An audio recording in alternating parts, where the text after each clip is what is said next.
In 1962, the Supreme Court heard arguments in a case involving Charles Baker, a Republican candidate for the Tennessee State Legislature and a resident of Shelby County, the county in which Memphis is located. His complaint was that though the Tennessee State Constitution required that legislative districts be redrawn every 10 years according to the federal census to provide for districts of substantially equal population, Tennessee had not in fact redistricted since the census of 1900. By the time of Baker's lawsuit, his district in Shelby County had about 10 times as many residents as some of the rural districts. His argument was that this discrepancy was causing him to fail to receive the equal protection under the laws required by the 14th Amendment.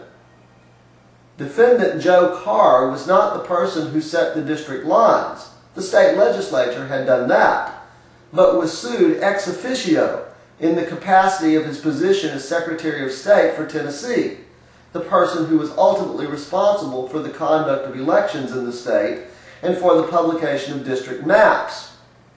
The state of Tennessee argued that legislative districts were essentially political, not judicial questions, as had been held by a plurality opinion of the court in the 1946 case Colgrove v. Green, wherein Justice Felix Frankfurter declared that courts ought not enter into this political thicket.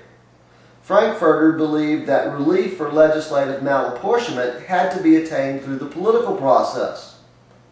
The court's decision in Baker v. Carr was one of the most wrenching in the court's history.